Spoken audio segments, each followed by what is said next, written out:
අනුර කුමාර දිසානායක ගරු කතානායකතුමනි ඔබතුමාට ස්තුතිවන්ත වෙනවා. විශේෂයෙන් මේ අයවැය ලේඛනය දැන් දින 3ක් විවාද වෙන අපි දැක්කේ පැවති පාලනයේ විසින් චෝදනා කරනවා පවතින පාලනයට ඔවුන්ගේ පාලන කාලයේ යහපත් බවත් වර්තමාන පාලනයේ අයහපත් බවත් වර්තමාන පාලනයේ ප්‍රකාශයට පත් කරනවා පැවති පාලනයේ අයහපත් බවත් පවතින පාලනයේ සෞභාග්‍ය බවත් ගරු කතානායකතුමනි සැබවින්ම සිදුවී තිබෙන්නේ එක නොවේ. අපේ රට දශක ගණනාවක් තිස්සේ එකම මාවතක දීර්ඝ කාලයක් තිස්සේ ගමන් කිරීමෙන් ආර්ථිකයේ විශාල කඩාවැටීමකට ලක් වී තිබෙනවා. අපි දන්නවා සාමාන්‍යයෙන් ගත්තොත් මේ ආණ්ඩු එකම පාරක දුවන බස්රියක් වගේ කාලෙන් කාලට රියදුරු මාරු කරමින් බෝඩ් එක වෙනස් කරමින් ගමන් කරනවා. 1994 මානසික මුනුවර බෝඩ් එකක් අලුත් රියදුරේ. 2001 දී යලි පුබුදුම ශ්‍රී ලංකා බෝඩ් එකක් අලුත් රියදුරේ. 2005 දී රට පෙරට බෝඩ් එක අලුත් රියදුරේ. 2015 දී යහපාලන බෝඩ් එක රියදුරු දෙන්නේ. 2019 දී සවිස්්‍ය ආරම්භයේදී සෞභාග්‍ය දැක්ම අලුත් රියදුරේ. හැබැයි පැරණි බස් එක පැරණි පාරෙම දීර්ඝ කාලයක් ගමන් කරමින් තිබෙනවා. ඒ නිසා මේ වන විට අපේ රට ආර්ථිකයේ ප්‍රධාන ශේෂ්ත්‍ර 5ක් අර්බුදයට මුහුණ දී තිබෙනවා. අපේ රටේ ආර්ථිකයේ පංචවිධ අර්බුදයකට මුහුණ දී තිබෙනවා. පංචවිධ අර්බුදයකට මුහුණ දී තිබෙනවා ගරු කතානායකතුමනි. ඒ අර්බුදය තවත් මේ කොවිඩ් වසංගතය හේතු කොටගෙන තීව්‍රකට තිබෙනවා. ඒ සාමාන්‍යයෙන් ගත්තොත් හිඟන්නාගේ පාත්‍රයට හෙනවුරා පාත් වුණා හා සමාන කඩා වැටෙමින් තිබුණු ආර්ථිකයකට මෙම කොවිඩ් වසංගතයේ තවත් බරපතල තත්ත්වයක් නිර්මාණය කොට තිබෙනවා. අපේ ආර්ථිකයේ තිබෙන පංචවිධ අර්බුදයන් කවරේද? පළමු අර්බුදය තමයි අපේ ආර්ථිකයේ නිෂ්පාදනය කඩා වැටී තිබෙනවා. උදාහරණයකට ගත්තොත් 2019 හොඳ වර්ෂයක් නොවේ. 2019 හා සංසන්දනයේදී කුසිකර්ම හා දීවර ශේෂ්ත්‍ර 5.6කින් මේ මුල් මාස 8 ඇතුළත කඩා වැටී තිබෙනවා. අගෝස්තු මාසයේ 31 දක්වා. තේ නිෂ්පාදනයේ මේ මුල් මාස 8 ඇතුළත 27.5කින් බිඳ වැටී තිබෙනවා. රබර් නිෂ්පාදනයේ මේ මුල් මාස 8 ඇතුළත 8.7කින් බිඳ වැටී තිබෙනවා. කරදිය දීවර නිෂ්පාදකය මේ මුල් මාස 8 ඇතුළේ 8.1කින් කඩා වැටී තිබෙනවා. මිරිදිය නිෂ්පාදනයේ මිරිදිය මත්ස්‍ය නිෂ්පාදනයේ 14.4කින් කඩා වැටී තිබෙනවා. කාර්මික නිෂ්පාදනයේ 7.8කින් කඩා වැටී තිබෙනවා. ඒ කියන්නේ නිෂ්පාදන අර්බුදයක් අපේ රටේ තිබෙනවා. තවත් පැහැදිලි කරොත් ගරු කතානායකතුමනි. අපේ රටේ අවශ්‍ය වෙන සීනි වලින් 91.4ක් අපි පිටරටින් ආනයනය කරනවා. අපිට අවශ්‍ය වෙන අර්ථාපල් වලින් 58.3ක් අපි පිටරටින් ආනයනය කරනවා. අපේ වියලි මිරිස් වලින් 77.6ක් පිටරටින් ආනයනය කරනවා. ලොකු ලුණු අවශ්‍යතාවෙන් 2019 වසරේ 92ක් පිටරටින් ආනයනය කොට තිබෙනවා. බඩිරුඟු අවශ්‍යතාවෙන් 29ක් පිටරටින් ආනයනය කොට තිබෙනවා. මුංගට අවශ්‍යතාවෙන් 64ක් පිටරටින් ආනයනය කොට තිබෙනවා. කුරක්කන් අවශ්‍යතාවෙන් 42ක් පිටරටින් ආනයනය කොට තිබෙනවා. සෝයා බෝංචි අවශ්‍යතාවෙන් 78ක් පිටරටින් ආනයනය කොට තිබෙනවා. මොකද රට සිදුවී තිබෙන්නේ? දශක ගණනාවක් තිස්සේ එකම මාවතක ගමන් කරපු මේ ආර්ථිකය අපේ රටේ නිෂ්පාදනය මුළුමනින්ම බිඳවට්ටවා තිබෙනවා. මේ අලුත් ආර්ථිකයක් නොවේ. මේ අලුත් ආර්ථික දැක්මක් නොවේ. මහින්ද රාජපක්ෂ ගරු අගමැතිතුමා මුදල් අමාත්‍යවරයා හැටියට 11 වෙනි අයවැය ලේඛනයේ නියෝජ්‍ය අමාත්‍ය කබ්‍රාල් මැතිතුමා අවුරුදු 10ක් මහ බැංකුවේ අධිපතිවරයා ඒ වගේම ජනාධිපති ලේකම්වරයා මුදල් අමාත්‍යාංශයේ ලේකම්වරයා හැටියට දීර්ඝ කාලයක් කටයුතු කර තිබෙනවා. ඒ ත්‍රිත්වය තමයි මේ අයවැය ලේඛනයේ අදත්. ඒ නිසා පසුගිය අසාර්ථක ගමන් මගම තවත් දිගු කාලන අසාර්ථක ගමනකට ගෙන යන බව තමයි පෙන්눔 කර තිබෙන්නේ. පළමු කොටම නිෂ්පාදනය කඩා වැටි. දෙක ගරු කතානායකතුමනි අපේ රාජ්‍ය ආදායම හීනවීමේ ගැටලුව මේ විසඳුම සොයාගත යුතු නැද්ද? 2019ට සාපේක්ෂව 2019 මුල් මාස 8ට සාපේක්ෂව අපේ රටේ ආණ්ඩුවේ ආදායම 24කින් කඩා වැටී තිබෙනවා. 2019 මුල් මාස 8 රාජ්‍ය ආදායම බිලියන 1205ක් වෙනකොට 2020 906.4යි 24කින් කඩා වැටී තිබෙනවා. ඒ වගේම අපේ රටේ වියදම ගරු කතානායකතුමනි අපි විශාල ආදායම් වියදම් පිළිබඳ ගැටලුවකට මුහුණ දී තිබෙනවා. උදාහරණයකට ගත්තොත් තමුන්නාන්සේලා අපේක්ෂා කරනවා 2021 වසරේදී 2021 වසරේදී ආණ්ඩුවේ වියදම බිලියන 4991යි. ආදායම බිලියන 1994යි. ඒ කියන්නේ රාජ්‍ය වියදමින් 39%යි ආණ්ඩුවේ ආදායම බවට පත් වී තිබෙන්නේ. 2020 දී රාජ්‍ය වියදම බිලියන 4718යි. ආදායම බිලියන 1555යි. බිලියන 1555ක ආදායමක් ලබා ගැනීම බිලියන 4718ක වියදමක් කරනවා. ඒ කියන්නේ රජයේ වියදම් මා සංසන්දනය කරලා බලනකොට රජයේ ආදායම 32%යි.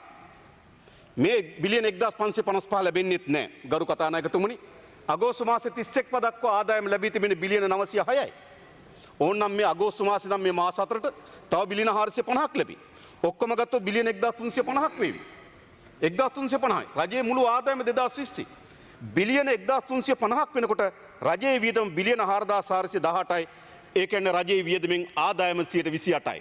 ඒ කියන්නේ 728ක් උපයනකොට 700ක් වියදම් කරන්න සිදු වී තිබෙනවා. ඉතින් මේ ආර්ථිකයේ සහපත්. ඒ නිසා මේ රාජ්‍ය ආදායම කඩාවැටීම විශාල ලෙස අර්බුදයක් නිර්මාණය කොට තිබෙනවා. ඒ අර්බුදය තවත් තීව්‍ර කරනවා ගරු කතානායකතුමනි මේ රාජ්‍ය ආයතනවල සිදුවන පාඩුව. උදාහරණයක් හැටියට ගත්තොත් රාජ්‍ය ආයතන 52ක් තිබෙනවා. මේ රාජ්‍ය ආයතන 52කින් රාජ්‍ය ආයතන 31ක්ම පාඩු ලබනවා. මේ පළමු මාස 8යි ගරු කතානායකතුමනි මේ පළමු මාස 8යි ඒ කියන්නේ අගෝස්තු මාසේ 31 වෙනිදා දක්වා මාස 8 රාජ්‍ය ආයතනවල පාඩුව ගරු කතානායකතුමනි බිලියන 80යි. මිලියන 79871යි. මුල් මාස 8 රාජ්‍ය ආයතන බිලියන 80ක් පාඩු ලබනවා. ඉතුරු මාස 4ට බිලියන 40ක් පාඩු ලැබුවොත් බිලියන 120යි. ඒ කියන්නේ මේ රාජ්‍ය ආයතන ටික මේ අවුරුද්දේ ලබන පාඩුව බිලියන 120යි කොච්චර ප්‍රමාණයක්ද ගරු කතානායකතුමනි? මම ඔබතුමාට පෙන්눔 කරන්නම් එම පාඩුවල ස්වභාවය. විශේෂයෙන් ගත්තොත් ලංකා විදුලි බල මණ්ඩලය මිලියන 31000 පාඩු ලබලා තිබෙනවා මේ මුල් මාස 8ට.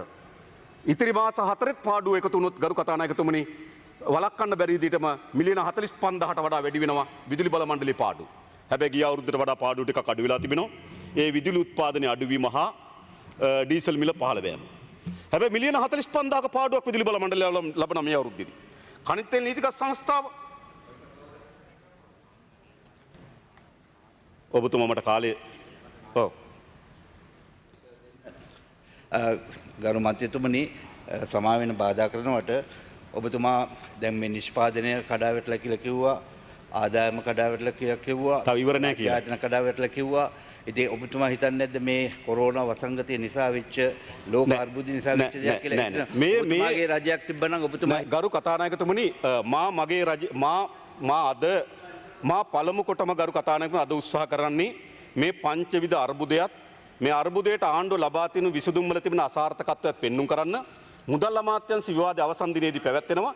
ඒ අවසන් දිනේදී මෙම අර්බුදයෙන් ගොඩේම සඳහා වැඩපිළිවෙල කුමක්ද කියලා මා කියන්නේ. මේ ගරු කතානායකතුමනි මාස 3ක 4ක කොවිඩ් වසංගතයකින් ආර්ථිකයක් කඩා වැටෙනවා නම් එයින් පෙන්눔 කරන්නේ අපිට ආර්ථිකයක් නොතිබුණු බව. අවුරුදු 4ක එහෙම ආර්ථික කඩා වැටෙන්නේ නැහැ. මතක තබා ගන්න. මේ දිගු කාලන මූණ දී තිබෙන අර්බුදය මා කලිනුත් කිව්වා හිඟන්නාගේ පාත්‍රයට හෙනවුරා පාත් වුණා වගේ මේ කොවිඩ් වසංගතය මෙම අර්බුදය තීව්‍ර කොට තිබෙනවා. හැබැයි පාත්‍රය හිස්. හිඟන්නාගේ පාත්‍රය රට. මේක ඇත්ත. එයා ලංකාවේ පාඩුව ගරු කතානායකතුමනි. එයා ලංකාවේ මේ වසරේ පාඩුව දැනට මිලියන 36000යි. ඉතිරි මාස 4ත් මිලියන 18000ක විතර පාඩුවක් ලබනවා. ආසන්න වශයෙන් ගත්තොත් මිලියන 55000ක පාඩුවක් ලබනවා එයා ලංකා සමාගම. මේ ඔක්කොම එකතු කරපුවහම පාඩුව කොච්චරද? රාජ්‍ය ආයතන 31ක පාඩුව මේ මුල් මාස 8ට මිලියන 80000ක් වෙනවා. තව 40000ක මිලියන 1,20,000යි. දැන් තමුන්නාන්සලගේ අයවැය යෝජනාවල අයවැය යෝජනා දැන් ගොඩාක් සාරගර්භ ඉදිරිපත් කරන්න යෝජනා තියෙනවා 36ක්. මේ යෝජනා 36ට වෙන් කරලා තියෙන බිලියන 140යි. රාජ්‍ය ආයතන 31ක පාඩුව බිලියන 120යි. කොතනද වෙලා තියෙන්නේ? තමුන්නාන්සලා කියන පාරවල් හදන්න බිලියන 20යි. පාරවල් කිලෝමීටර් ලක්ෂයක් කාපට් කරන්න බිලියන 20යි. හැබැයි යාලංකේක පාඩුව බිලියන 55යි. ලක්ෂ 3ක් හදන්න පුළුවන් තමුන්නාන්සලා කියන විදිහට පාරවල්. යාලංකේක පාඩුව. ගරු කතානායකතුමනි විශ්වවිද්‍යාල 4ක් හැදීම සඳහා බිලියන 2යි. හැබැයි රාජ්‍ය ආයතන පාඩුව බිලියන 120යි. ඒ කියන්නේ බිලියන 2කට විශ්වවිද්‍යාල 4ක් හදන්න පුළුවන් නම් බිලියන 120ට විශ්වවිද්‍යාල නේද 240යි 480ක් හදන්න පුළුවන්. මොකද සිදු වී තිබෙන්නේ? ඒ නිසා මේ රාජ්‍යයේ මේ ආයතනවල බිඳ වැටීම මේ ආදායමට තවත් විශාල අර්බුදයක් නිර්මාණය කරනවා. ඒ නිසා දෙවැනි අර්බුදය තමයි මේ රාජ්‍ය ආදායම හීනවීමේ අර්බුදය. ඒට තමුන්නාන්සේලා සතුව විසඳුම් තිබෙනවාද කියන එක මා හිතන්නේ ඉදිරිපත් කළ යුතු තිබෙනවා.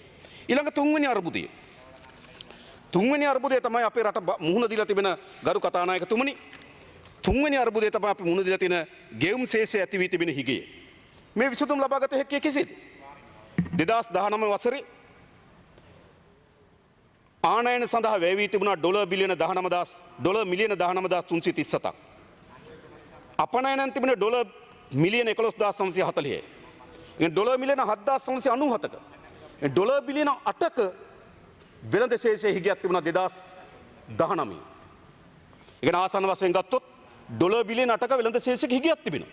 ආනයන සහ අපනයන අතර පරතරය ආනයන සඳහා යන වියදමින් අපනයන සඳහා යන ආදායම අඩු කරපුවාම අපිට බිලියන 8ක හිගයක් ඇති වී තිබෙනවා වෙළඳ ශේෂී. ඒ බිලියන 8 හිගය තවත් වර්ධනය වෙමින් තිබෙනවා. උදාහරණයක් හැට ගත්තොත් මේ මුල් මාස 8යි. ගරු කතානායකතුමනි පහුගිය අවුරුද්දේ මුල් මාස 8යි. ආනයන වියදම ඩොලර් මිලියන 12880යි. අපනයන ආදායම ඩොලර් මිලියන 8030යි. ඒ කියන්නේ 2019 මුල් මාස 8 වෙළඳ ශේෂය මිලියන 4864යි. හැබැයි මේ මුල් මාස 8 ආනයන ආදායම බිලියන ආනයන වියදම මිලියන 10258යි. අපනයන ආදායම ඩොලර් මිලියන 6445යි 3813ක හිගයක් තිබෙනවා. බැලුමට හරි වගේනේ. ගිය මාස 8 බිලියන 4.8යි මේ මාස 8 3.8යි. හැබැයි මේ 3.8 නිර්මාණය වුණේ කොහොමද? ඒ විශේෂ තත්ත්වයක් හේතු කොටගෙන. එක ආනයන වැඩි වෙලා නෙවෙයි. අපනයන වැඩි වෙලා නෙවෙයි. අපනයන 2019 මුල් මාස 8 බිලියන 8030යි මේ අවුරුද්දේ මුල් මාස 8 මිලියන 6445යි. ඒ කියන්නේ අපනයන ආදායම මුල් මාස 8 මිලියන 1585කින් අඩු වී තිබෙනවා. එහෙනම් ඇයි මේ ආනයන සහ අපනයන අතර පරතරය බිලියන එකකින් අඩු වුණේ කොහොමද මේ මාස 8? අපනයන වැඩි වෙලා නෙවෙයි. ආනයන අඩු වී තිබෙනවා. ආනයන අඩු වෙන සාධක දෙකක් තිබුණා. එකක් තෙල් සඳහා යන වියදම අඩු වුණා. මොකද ඉන්ධන පාවිච්චි අඩුවීමත් ඒ වගේම ඉන්ධන වල මිල අඩුවීමත් හේතු කොටගෙන ගිය මුල් මාස 8ට වඩා මේ මුල් මාස 8 2019 මුල් මාස 8ට වඩා මේ අවුරුද්දේ මුල් මාස 8 මිලියන 876ක අඩුවීමක් තියෙනවා තෙල් ආනයනය කරන්න. තෙල් අපනයනය කරන්න. සමාන තෙල් ආනයනය කරන්න. අන්න ඒ වාසිය එකක් තිබෙනවා. අනිත් එක යම් භාණ්ඩ සීමා කිරීම. මේ යම් භාණ්ඩ සීමා කිරීම සඳහා ආනයන වියදම අඩු කොට තිබෙනවා. හැබැයි මේක දිගු කාල ලෙස කරන්න පුළුවන්ද? සමාජයේ සාමාන්‍ය තත්ත්වයකට තෙල් ඉල්ලුම වැඩි වෙනවා. තෙල් ඉල්ලුම වැඩි වෙන ලෝකෙත් තෙල් මිල ඉහළ යනවා. ඒ නිසා 2021 දී මේ තෙල් වලින් මේ අවුරුද්දේ ඩොලර් බිලියනයකට පමණක් යන අතිරික්තය 2021 දී ලැබෙන්නේ නැහැ. ඊළඟ මේ ආනයන සීමා කිරීම මේ විදිහට පවත්වාගෙන යන්න පුළුවන්ද? වාහන ආනයන කිරීම තවදුරටත් දීර්ඝ කරන්න පුළුවන්. කරන්න බෑ. කරොත් ඒක වියදම වැඩි වෙනවා. වාහන පරණ වෙනකොට ඒක වෙනුවෙන් දෙන අමතර කොටස් වල වියදම වැඩි වෙනවා.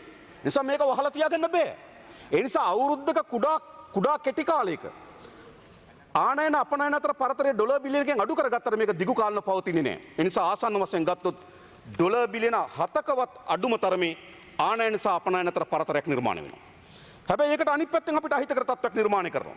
විශේෂයෙන්ම සංචාරක ව්‍යාපාරය. සංචාරක ව්‍යාපාරය ගිය අවුරුද්දේ ඩොලර් බිලියන 3.6ක් අපිට ලැබුණා.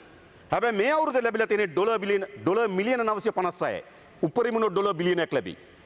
ඒ සංචාරක ව්‍යාපාරයේ ඩොලර් බිලියන 3.6 මේ අවුරුද්දේ ඩොලර් බිලියනයක් දක්වා අඩු වෙනවා.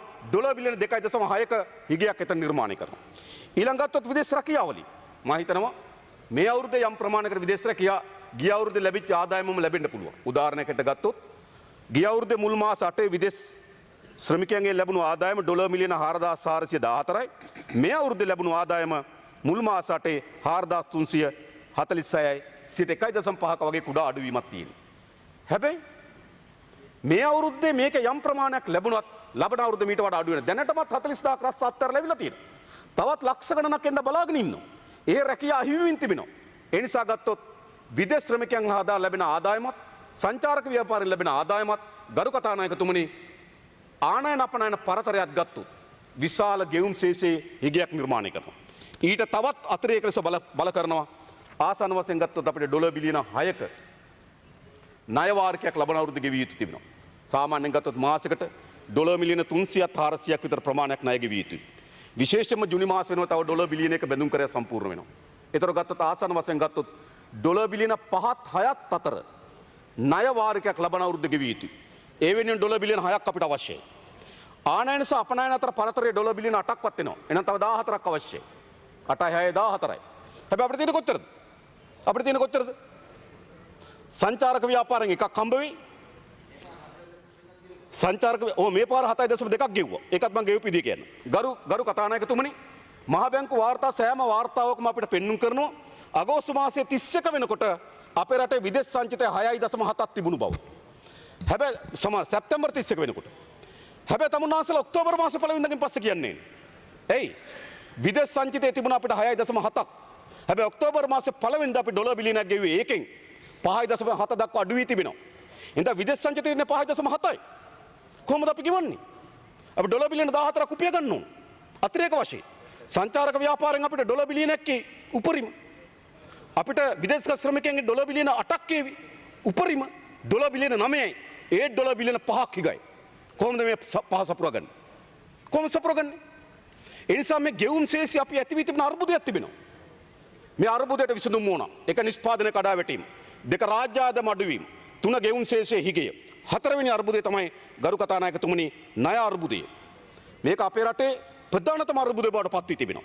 මා මේවා වෙන වෙනම කැඩුවට මේ එකිනෙකාට නිෂ්පාදන කඩා වැටීම, රාජ්‍ය ආදායම අඩුවීම, ආනයන අපනයන වෙළඳපොළ ඇති වෙන පරතරය මේ සියල්ල එකට සම්බන්ධ වෙමින් තිබෙන්නේ. මේ සියල්ල බර අවසානට එකතු වී තියෙන කොතෙන්ද? ණයට. උදාහරණයකට ගත්තොත් ගරු කතානායකතුමනි ආණ්ඩුවේ වාර්තාවල කියන 2013 අවසන් වෙනකොට අපේ ණය ප්‍රමාණය බිලියන 13013යි. 13031යි. ට්‍රිලියන 13යි. අපේ ණය ප්‍රමාණය. හැබැයි තමුන්නාන්සේලා 2020 අපේක්ෂා කරනවා. බිලියන 2775ක් ගන්න. ඒ කියන්නේ 2020 අවසාන වෙනකොට අපේ ණය ප්‍රමාණය බිලියන 15306යි. ඒකනේ ට්‍රිලියන 15.3 දක්වා ඉහළ යනවා. නැවත 2021 දී තමුන්නාන්සේලා ඩොලර් බිලියන 15306 සිට තවත් ණය ප්‍රමාණය වැඩි කරනවා.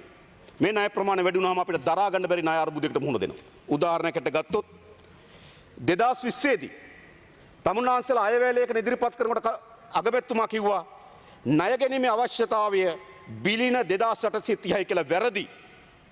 ඒකේ ගිණුම් කරන්නත් වැරදි. එකතු කිරුණුත් වැරදි. මා කියන පුළුවන් නම් කියන්න. ගරු අගමැතිතුමා මේ පාර්ලිමේන්තුවේ 2020 අයවැයලයක ඉදිරිපත් කරමින් කියනවා බිලියන 2830ක් ණයක් ගන්න සිද්ධ වෙනවා කියලා. හැබැයි ඇත්ත ගාන ඊට වඩා වැඩි. ගිණුම් ගලපුවත් ගරු කතානායකතුමනි ගන්න වෙනවා බිලියන 3163ක්. ඊට පස්සේ බිලියන 2997ක් මේ අවුරුද්ද ගන්න අපේක්ෂා කරනවා. ඒ කියන්නේ 2020 2021 වසර දෙක සඳහා පමණක් අපි ණය ගන්නවා බිලියන 6160ක්. ඒ කියන්නේ ට්‍රිලියන 6.1ක්. අවුරුද්දයකට ණය ගන්නවා. ට්‍රිලියන 6.1ක්. බිලියන 6000ක්. ගරු කතානායකතුන් මේ රටේ මුළු ආර්ථිකයම කොච්චර තිබෙන්නේ? මේ රටේ මුළු ආර්ථිකයම තිබෙන්නේ ඩොලර් බිලියන 80යි. ඩොලර් බිලියන 80ක් තියෙන ආර්ථිකයක් තියෙන රටක වසරකට ණය ගන්නවා. වසරවල් දෙකකට ණය ගන්නවා රුපියල් බිලියන 6160ක්. ඒ කියන්නේ ඩොලර් බිලියන 80ක් තියෙන රටක තමයි අපි මේ ණය ගන්නෙ. නැත්තම් කියන්න පුළුවන් අර අපිට වඩා ණයයි. මේ ඒ රටවල ආර්ථිකය ලොකුයි. ඩොලර් බිලියන 80ක කුඩා ආර්ථිකයක් තියාගෙන වසරවල් දෙකකට රුපියල් බිලියන 6180ක රුපියල් ට්‍රිලියන 6ක ණයක් දරා ගන්න පුළුවන්ද මේ ආර්ථිකයට? ඒ විතරක් නෙවෙයි ගරු කතානායකතුමනි. මේ ප්‍රශ්නේ මොකද්ද තවත් අපි බැලුවොත්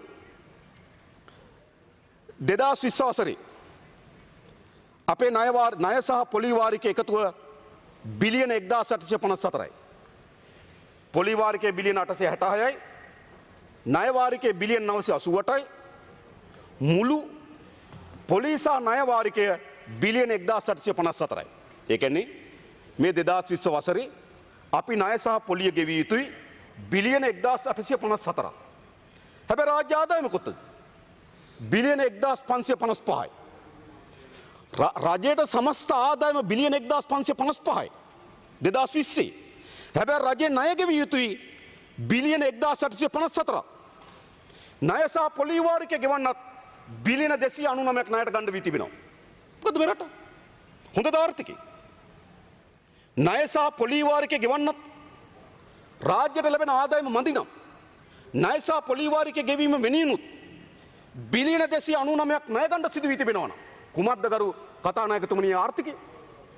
ඒ වගේම 2021 පොලිය ගෙවන්න තියෙනවා බිලියන 860ක්, ණය වාරිකය ගෙවන්න තියෙනවා බිලියන 1257ක්. ඔක්කොම එකතු කරපුවාම 2021 ණය සහ පොලි වාරිකවල එකතුව බිලියන 2117යි. අපි 2021 ලබන වර්ෂේ ණය සහ පොලි වාරිකය ගෙවිය යුතුයි බිලියන 2117ක්. ආණ්ඩුවේ ආදායම බිලියන 1994යි. රජයේ සමස්ත ආදායම එද බහණ්ඩාගාරයට බදු ගහලා දඩ ගහලා විවිධ ලයිසන් ගාස්තු අය කරලා මේ ඔක්කොම කරලා රජයේ බහණ්ඩාගාරයට එන්නේ බිලියන 1994යි 2021. හැබැයි ණය සහ පොලිය ගෙවිය යුතුයි බිලියන 2117ක්. ඒ කියන්නේ රාජ්‍ය ආදායම ප්‍රමාණවත් නැහැ ණය සහ පොලි වාරිකය ගෙවන්න. 2021 ණය සහ පොලි වාරිකය ගෙවීම සඳහා පමණක් ණයට ගන්න ඕන බිලියන 223ක්. අනිත් සියල්ල අධ්‍යාපනයට, කර්මාන්තයට, දීවර කර්මාන්තයට, සේවාවන්ට, සෞඛ්‍ය සේවාවන්ට මේ සියල්ලටම වියදම් කරන්න වෙලා තිබෙන්නේ ණය වලින්. මේ ආර්ථික අර්බුදයක් නෙවෙයිද? අපි තමුන්නාන්සලගෙන් අහනවා. ඒ වගේම ඒකේ තවත් භයානක තත්ත්වයක් තිබෙනවා. ගරු කතානායකතුමනි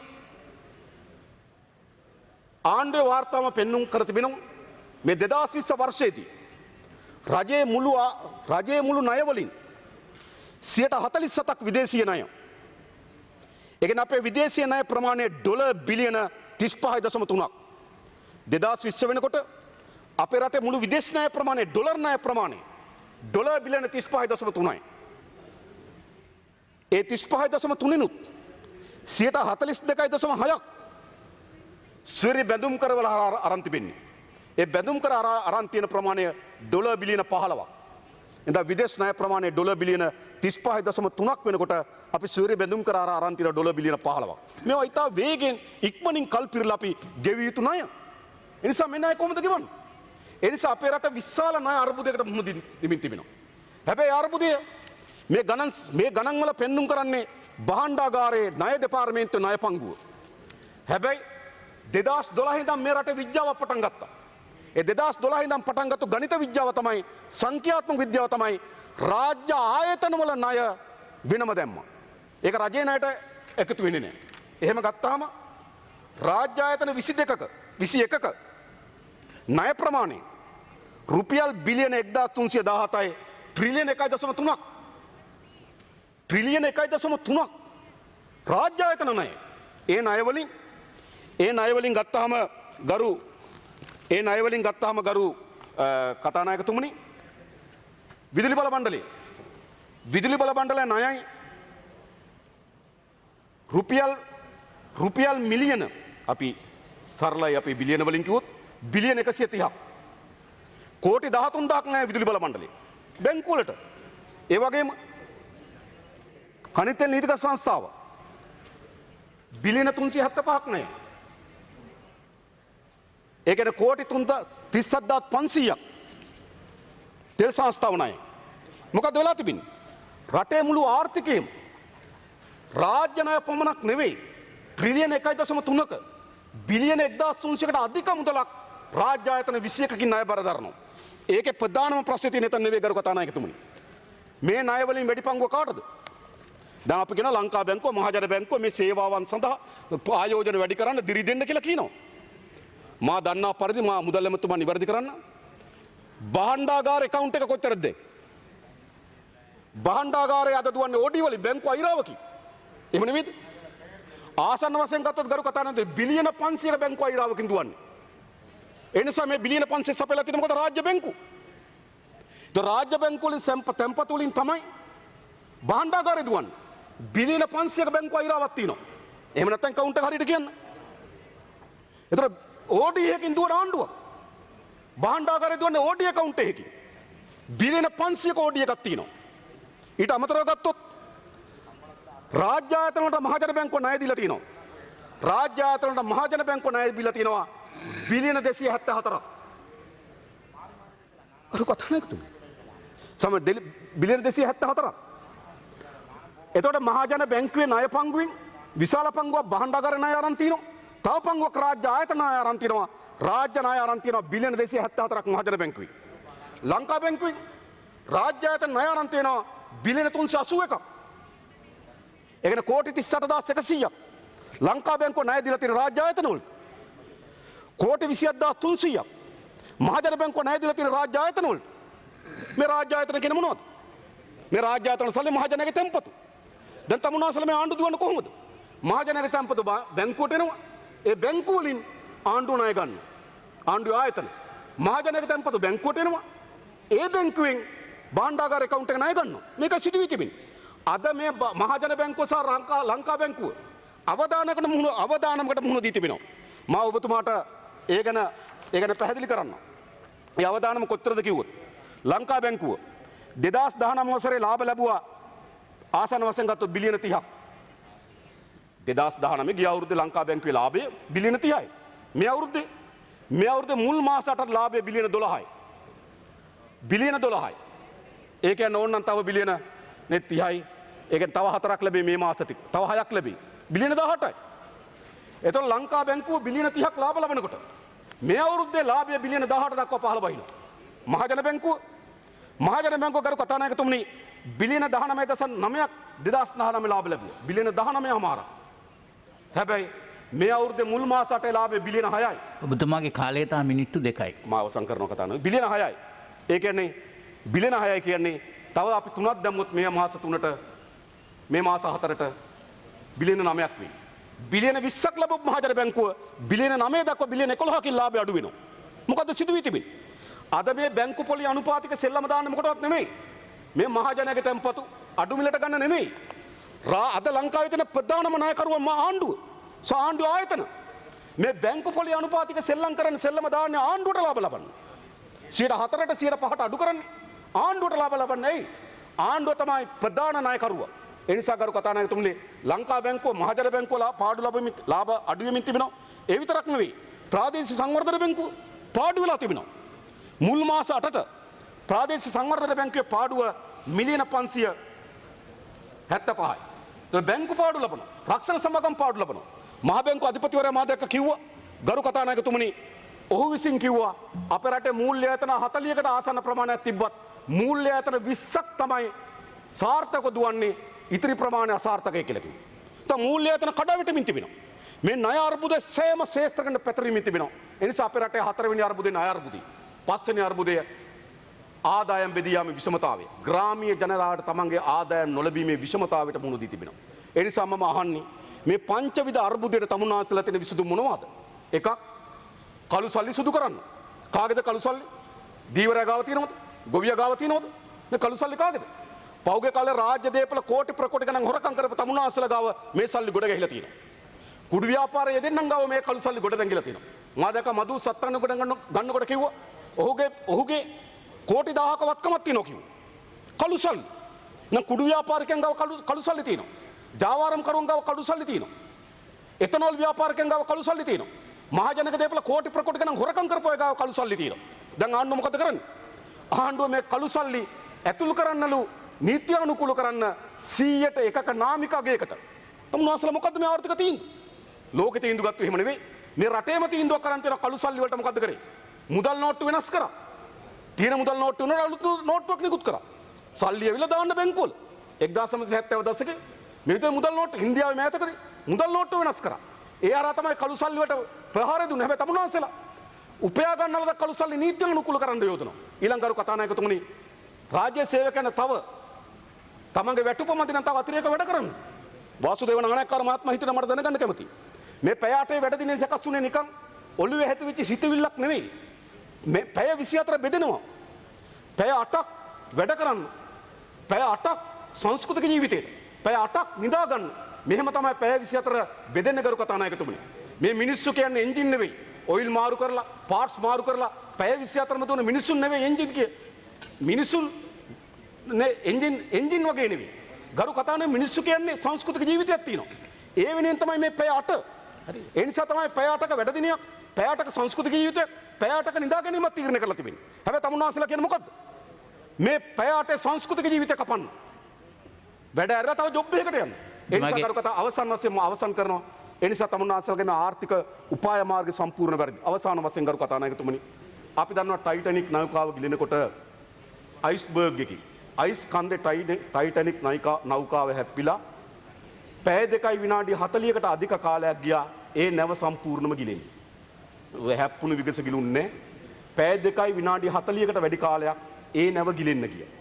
හැබැයි ඒ නැව ගිලෙනකන් ටයිටැනික් නෞකාවේ බෑන්ඩ් එක ප්ලේ කරා සෙල්ලම් කරා. නැව ගිලෙනකන්. දැනුත් ගරු කතානායකතුමනි එදා අයිස් කන්දේ හැප්පිලා ටයිටැනික් නෞකාව ගිලෙනකොට එහි බෑන්ඩ් එක නැව මුහුදුපත් වෙනකම් බෑන්ඩ් ගැහුවා වගේ මේ ආර්ථිකයේ මේ ආණ්ඩුව යනු ටයිටැනික් නෞකාවේ බෑන්ඩ් එක. හරි.